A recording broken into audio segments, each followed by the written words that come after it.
Welcome, everybody. My name is Bradford Latchett. I am the Director of Government and Industry Affairs for the Professional Insurance Agents of New York, and I'm here to give you a somewhat quick recap of the New York legislative session as it pertains to insurance legislation that's going to have a real impact on New York consumers. So top of the list, at least for PIEA, was legislation that would create one standard definition of a windstorm in homeowners policies. So why is that an issue that the association cared about? In many homeowners policies in New York, particularly those along the coast, there are what's referred to as windstorm or hurricane deductibles.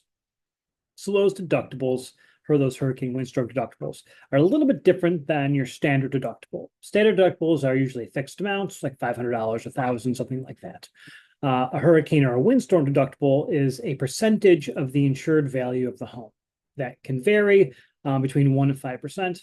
But let's say 5% on a $500,000 home, that would be a $25,000 deductible if that windstorm deductible is triggered.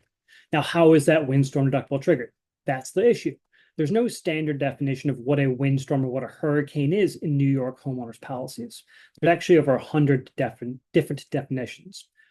So PIA advocated for the creation of one single definition to provide policyholders with a little bit more certainty, because right now under the current system, you could have somebody go from policy A or carrier A to carrier B, as think they're buying the exact same policy, the exact same coverage, but if there's a different definition of windstorm, their deductible could be triggered at a different level.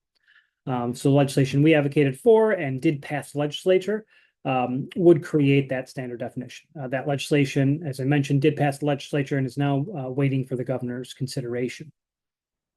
Another piece of legislation that's going to have an impact on consumers is bringing some clarification to supplemental spousal liability, or SSL, as I'll refer to it.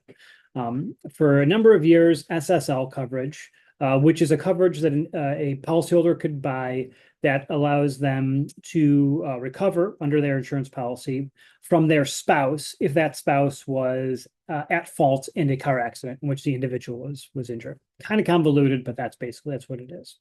For a number of years, SSL coverage was a opt-in coverage. Individuals could purchase an auto policy and then they could decide to buy the SSL coverage in addition to that.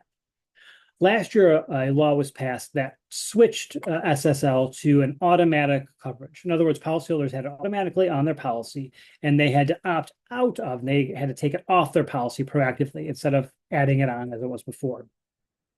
Now, this created a lot of confusion, especially among policyholders who didn't have a spouse, single individuals, commercial businesses, things like that. Why do I have this coverage being added?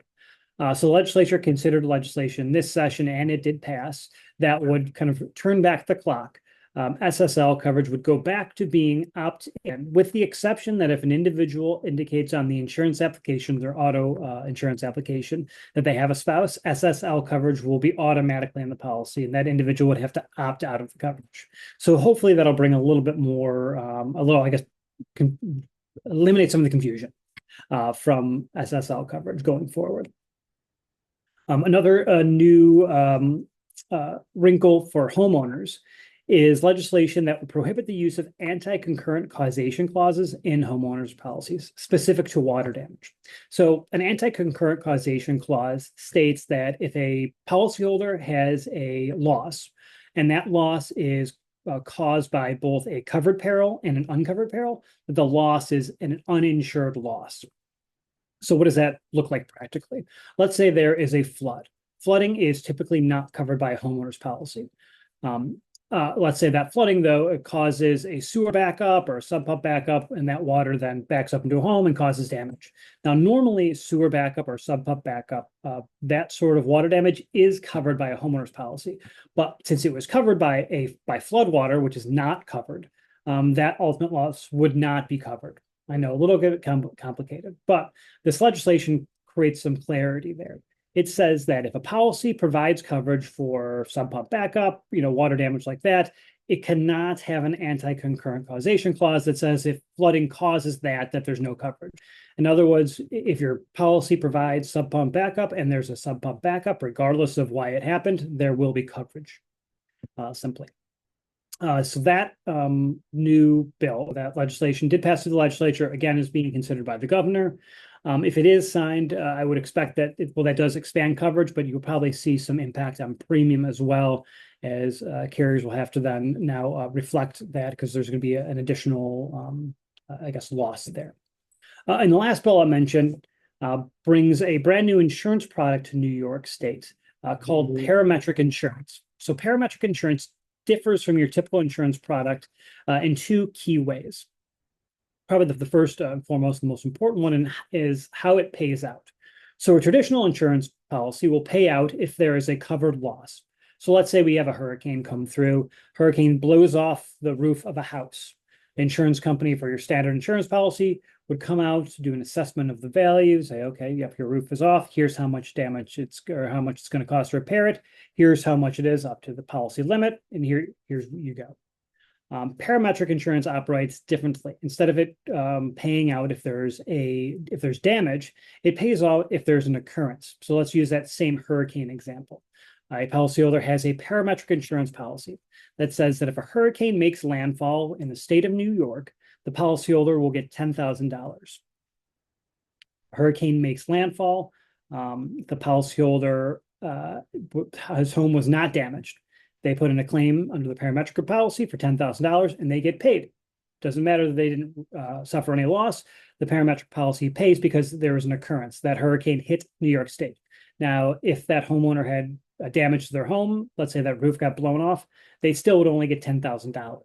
That payment is a fixed amount for their occurrence happening, as opposed to a variable amount for the damage that might be caused from that occurrence. So the product is going to be operated a little bit differently. Its payout is going to be less, but it's going to be more fixed and quicker because there's no adjustment time. So that'll be a very interesting product to watch as it kind of rolls out in New York State. That legislation, again, to pass legislature, is being considered by the governor. If New York does adopt parametric insurance, we'll be one of the first states to do so. Certainly something interesting to watch. So that was your not so quick legislative update. I will certainly be back with more updates as more legislation is considered by the governor and we see some things get signed.